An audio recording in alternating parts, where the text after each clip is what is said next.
बिस्मिल्लाहिर्रहमानिर्रहीम। अस्सलाम वालेकुम। सरफराज अकेडमी जानब से एक नई वीडियो के साथ हाजिर। उम्मीद करता हूँ आप दोस्त खैरियत से होंगे और ठीक ठाक होंगे।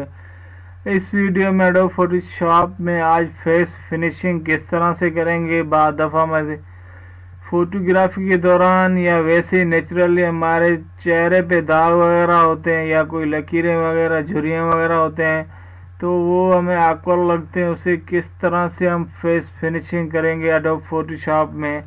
बहुत ही आसान तरीका है। तो सबसे पहले हम एडोब फोटोशॉप ओपन करेंगे। एडोब फोटोशॉप ओपन करने के बाद कोई इस तरह का कोई तस्वीर हम ओपन करेंगे जिसका हम फिनिशिंग करना हो, फेस फिनिशिंग। फर्कर मैंने एक तस्वीर ओपन की हुई है, इसके चेहरे पे हमें डॉट्स दाग वगैरह दिखाई दे रहे हैं।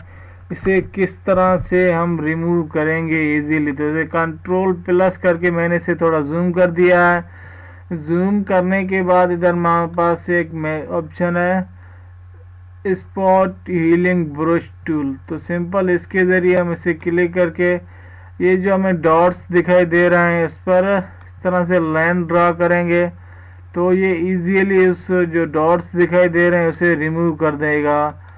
ये आराम से जहाँ पर हमें डॉट्स दिखाई दे रहे हैं हम अपनी मर्जी से मतलब जितना इसे लुक देना चाहें, जितना प्रोफेशनल बनाना चाहें, आराम से इस टूल के ऊपर काम करके हम अपने तस्वीर को जस्ट इन 1 मिनट के अंदर शाइनिंग एंड लुक दे सकते हैं, डॉट वगैरह ख़त्म करके, वो भी इजीली बहुत ही आसान तरीके से एक ही टूल के ज़रिए से। तो ये देखिए हमारा तस्वीर बिल्कुल ओरिजिनल हालत में प्रोफेशनल हमें दिखाई दे रहा है। तो इसे हम थोड़ा कंट्रोल मैनेज करते हैं तो ये देखिए हमारे चेहरे पे जो दाग वगैरह थे ये बिल्कुल इसने क्लियर कर दिए हैं।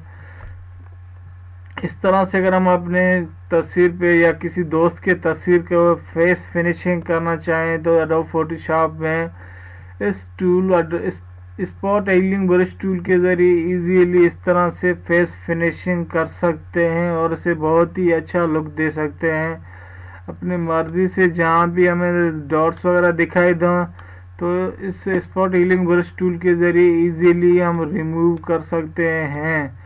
तो ये था आज मेरा छोटा सा वीडियो। उम्मीद है आपको पसंद आई तो काइंडली मेरे चैनल को सब्सक्राइब कर दें, वीडियो को लाइक कर दें क्योंकि इस तरह की बहुत सी वीडियो में लाने वाला हूँ। Thanks for watching. अल्लाह हाफिज़।